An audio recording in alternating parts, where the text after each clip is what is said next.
Hello student, एक बार फिर आप लोग का स्वागत है हमारे YouTube channel ideal career institute में। ठीक है, we today we are discussing about previous year question which is appeared in NTPC railway exam. ठीक है, आज हम लोग उन क्वेश्चंस के बारे में डिस्कस करेंगे जो एनटीपीसी रेलवे की जो पुरानी पेपर हुए हैं उनमें जो कंप्यूटर के क्वेश्चन आ चुके हैं। ठीक है, इसके पहले भी मैंने 4 वीडियो कंप्यूटर्स की बनाई है जिसको आपने बहुत अच्छा देखा, बहुत अच्छे से उसमें अपना सहयोग किया। और आप लोग से एक रिक्वेस्ट है कि आप जब भी वीडियो देखें तो उसको लाइक ज़रूर करें और उससे रिलेटिंग कोई भी प्रॉब्लम हो तो उसको कमेंट बॉक्स में ज़रूर लिख के बताएं। ठीक है, ताकि मैं उन सारे क्वेश्चंस का सलूशन कमेंट बॉक्स में दे सकूं। ठीक है, आइए हम लोग शुरू करते हैं आज नई ऊर्जा के साथ प्रीवियस ईयर पेपर कंप्यूटर का। ठीक है बेटा, आगे देखते हैं। जनरेशन ऑफ कंप्यूटर, अभी तक कंप्यूटर की 2015 ईस्वी तक 5 जनरेशन आ चुकी है। ठीक है बेटा, जिसमें पहली जनरेशन में हमने किस चीज का प्रयोग किया है? वैक्यूम ट्यूब का प्रयोग किया है। वैक्यूम ट्यूब का प्रयोग करने के कारण ये कंप्यूटर बहुत ही भारी होते थे और बहुत ही महंगे होते थे और बहुत बड़े बड़े होते थे। ठीक है, इनको एक ही स्थान पे रखकर प्रयोग किया जाता था। ठीक है, फिर सेकेंड पीढ़ी के कंप्यूटर आए बेटा, इसमें ट्रांजिस्टर का प्रयोग किया गया। किसका प्रयोग किया गया बेटा? ट्रांजिस्टर का।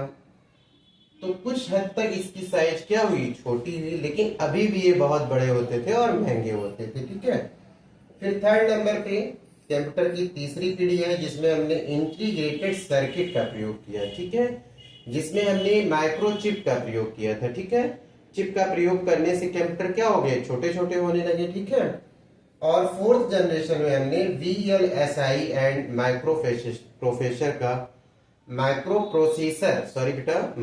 प्रोसेसर का प्रयोग किया। और फिफ्थ जनरेशन में जिसमें हमने ULSI और AI का प्रयोग किया है। ठीक है, तो इस समय हम जो कंप्यूटर्स यूज कर रहे हैं वो किस जनरेशन के बेटा? फिफ्थ जनरेशन के हैं। ठीक है, उसमें नई नई टेक्नोलॉजी का प्रयोग दिन प्रतिदिन होता गया और नए नए कंप्यूटर्स बनते गए। ठीक है, फिर नेक्स्ट क्वेश्चन देखेंगे जो कुछ अब प्रीवियस ईयर में कुछ क्वेश्चन जो आए थे वो इम्पोर्टेंट है बेटा। ये फर्स्ट जनरेशन में किस चीज का प्रयोग किया गया? ये क्वेश्चन बहुत बार आया हुआ है। ये सेकेंड, थर्ड, फोर्थ, फिफ्थ, ये सारे जो इतने भी क्वेश्चन है, एक बार फिर मैं रिपीट कर रहा हूँ, ये सब क्वेश्चन आ चुके हैं प्रीवियस में। तो ये एक एक लाइन जो लिखवा रहा हूं मैं वो मोस्ट इंपॉर्टेंट है। ठीक है, फर्स्ट जनरेशन में किसका प्रयोग हुआ बेटा? वैक्यूम ट्यूब का। ये कंप्यूटर भारी होते थे, महंगे होते थे। सेकेंड में किसका प्रयोग हुआ? ट्रांजिस्टर का। ठीक है, थर्ड में किसका प्रयोग हुआ बेटा? इंटीग्रेटेड सर्किट का, जो माइक्रोचिप होती थी, जो कि सिलिकॉन और जर्मेनियम की धातुओं की बनी होती थी। ठीक है, फोर्थ जनरेशन में VLSI और माइक्रो प्रोसेसर का प्रयोग किया गया और फिफ्थ में ULSI एंड AI का प्रयोग किया गया। ठीक है, इतना आप देखिए, अभी आगे हम बताते हैं आपको।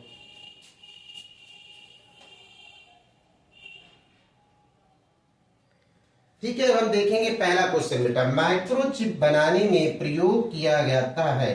माइक्रोचिप बनाने में किसका प्रयोग किया जाता है? तो बेटा किस धातु का प्रयोग किया जाता है? सिलिकॉन एवं जर्मेनियम धातु का। ठीक है, सिलिकॉन और जर्मेनियम धातु की चिप बनाई जाती है जो कि सेमीकंडक्टर होता है, अर्धचालक होता है। ठीक है बेटा, अब आगे नेक्स्ट क्वेश्चन आया है, ये सिलिकॉन की चिप होती है। ये क्वेश्चन कई बार परीक्षा में 2 से 3 बार बेटा अलग अलग तरीके से पूछा गया है। आपको इतना जानना है बेटा कि जो माइक्रोचिप थर्ड जनरेशन में यूज की जाती है वो सिलिकॉन और जर्मेनियम धातु की बनाई जाती है। ठीक है, वर्ष 2015 तक कितनी पीढ़ियां आ गई हैं कंप्यूटर की? तो कितनी आ गई बेटा? 5 पीढ़ियां आ चुकी हैं। ठीक है, मैंने आपको डिटेल में बता दिया कि फर्स्ट, सेकंड, थर्ड, फोर्थ और फिफ्थ और क्या क्या इस पे प्रयोग हुआ है। ठीक है, भारत में सुपर कंप्यूटरों का जनक किसे कहा जाता है? तो भारत में सुपर कंप्यूटर का जनक किसे कहा जाता है बेटा? विजय भाटकर को कहा जाता है। ठीक है, और विश्व में किसे कहा जाता है बेटा? सैम्यूर क्रे को कहा जाता है। सैम्यूर क्रे को कहा जाता है। बात समझ में आई? मतलब भारत में पहला सुपर कंप्यूटर किसने बनाया? विजय भाटकर जी ने। और विश्व का पहला सुपर कंप्यूटर बनाया था सैम्यूर क्रे जी ने बनाया था। ठीक है, आइए हम अब परम कंप्यूटर के बारे में बात करते हैं। परम कंप्यूटर ये क्या कहलाते हैं बेटा? सुपर कंप्यूटर कहलाते हैं। बात समझ में आई? तो जो भारत का पहला परम कंप्यूटर बनाया गया वो कौन सा था बेटा? परम 8000, जिसको 1991 ईस्वी में डेवलप किया गया और बनाया किसने था? विजय भाटकर ने बनाया था। ठीक है, एक मिनट के हम आपको आगे बताते हैं।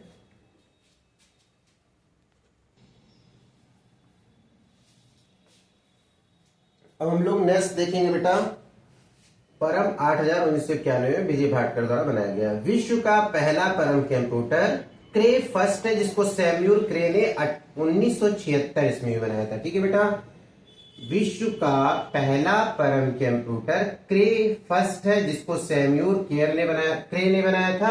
इसीलिए सैम्यूल क्रे को सुपर कंप्यूटर का जनक माना जाता है विश्व में। ठीक है, एशिया का प्रथम परम कंप्यूटर किसने बनाया था बेटा? एका है। एशिया का प्रथम परम कंप्यूटर कौन है? एका है बेटा। ठीक है, परम कंप्यूटर इंडिया में अब तक कितने आ गए? ढेर सारे, कई वर्जन में आ गया है बेटा। ठीक है, परम वर्जन ज्यादा इंपॉर्टेंट, परम वर्जन जो है ये मोस्ट इंपॉर्टेंट है बेटा, कई वर्जन में आ चुके हैं। ठीक है, वैश्विक मौसम पूर्वानुमान में प्रयोग किया जाने वाला कंप्यूटर कौन सा था बेटा? मौसम का पूर्वानुमान बताने के लिए जिस कंप्यूटर का प्रयोग किया जाता है उसे सुपर कंप्यूटर बताया जाता है। ठीक है, सुपर कंप्यूटर कहा जाता है। आगे नेक्स्ट देखते हैं बेटा, हमने आपको इनपुट डिवाइस आउटपुट डिवाइस पहले भी हमने पढ़ा दिया है, लेकिन ये बार बार क्वेश्चन रिपीट होता है, इसीलिए मैं हर क्लास में एक ना एक इनपुट डिवाइस आपको उससे नए नए जो इनपुट डिवाइस आते हैं उससे रेटिंग में बताता रहता हूँ। तो इस क्लास में भी हम बताएंगे इनपुट डिवाइस क्या होती है और आउटपुट। तो इनपुट डिवाइस वो होती है जिससे हम निर्देश को कंप्यूटर के अंदर भेजते हैं, और आउटपुट डिवाइस ये होती है जिसमें जब कंप्यूटर प्रोसेसिंग करके जो रिजल्ट देता है वो हम प्राप्त करते हैं, जिससे वो आउटपुट डिवाइस होती है। ठीक है, तो इनपुट डिवाइस में पहला है बेटा लाइट पेन। फिर इनपुट डिवाइस सोर्स डाटा को आपको भेजने का कार्य करती है। OMR, OCR, OVR, VCR, MICR, scanner, track ball, ये सब क्या है बेटा? इनपुट डिवाइस है, और माउस भी आपका इनपुट डिवाइस है। आउटपुट डिवाइस के बारे में देख लेते हैं बेटा। आउटपुट डिवाइस वो डिवाइस होती है जिनसे हमें कंप्यूटर प्रोसेसिंग के बाद जो डाटा हमें देता है वो किससे प्राप्त होता है? आउटपुट है। जैसे प्रिंटर हो गया बेटा, प्रोजेक्टर हो गया, मॉनिटर हो गया आदि। ठीक है बेटा, क्वेरी में टोटल कितने कीवर्ड्स होते हैं? क्वेरी जो कीवर्ड होता है बेटा, जो आपके मोबाइल में भी होता है, उसमें कितने कीवर्ड्स होते हैं? टोटल 104 कीवर्ड्स होते हैं। ठीक है, GUI का फुल फॉर्म क्या है बेटा? Graphical interface, graphical user interface. ये इंपॉर्टेंट है बेटा, आया हुआ है प्रीवियस ईयर में। ग्राफिकल यूजर इंटरफेस किसका फुल फॉर्म है? GUI का। CUI का क्या होगा बेटा? कमांड यूजर इंटरफेस, और CLI का होगा कैरेक्टर लाइन इंटरफेस। ये मोस्ट इंपॉर्टेंट क्वेश्चन है जो बार बार प्रीवियस ईयर में आपके आए हुए हैं NTPC रेलवे में, तो इसको आप बार बार रिवाइज कीजिए और अच्छे से पढ़िए। इससे रिलेटिंग और भी कंप्यूटर के जो प्रीवियस ईयर क्वेश्चन है वो हम आपको नेक्स्ट वीडियो में डिस्कस करेंगे। ठीक है, और हम आपसे कुछ क्वेश्चन पूछना चाहते हैं वीडियो के लास्ट में कि परम 8000 किस सन में लॉन्च किया गया था? ठीक है, और किसने उसे बनाया था? ये मोस्ट इंपोर्टेंट क्वेश्चन है, इसका जवाब आप कमेंट बॉक्स में जरूर लिखिएगा। बाकी इस वीडियो से रिलेटिंग किसी भी प्रकार की कोई समस्या है, किसी चीज ना समझ में आ रही हो तो उसको आप कमेंट बॉक्स में लिखकर हमसे पूछ सकते हैं। ठीक है, बाकी नेक्स्ट वीडियो में फिर मिलेंगे, तब तक के लिए नमस्कार बेटा।